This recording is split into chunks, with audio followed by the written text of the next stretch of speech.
Hi everyone, here's a quick one for you. Toyota RAV4 2008. Just done a service on this. I need to set the service light. And if you look at the video, there's trip A there, so you've got to make sure it's on trip A first, right? So once it is, you turn everything off, pull the key out, and you see this. There's a button here,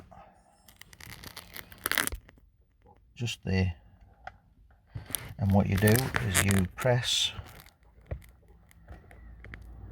and hold, put the ignition on, and then it comes up that oil maintenance reset, and then once all them zeros come up, you are done.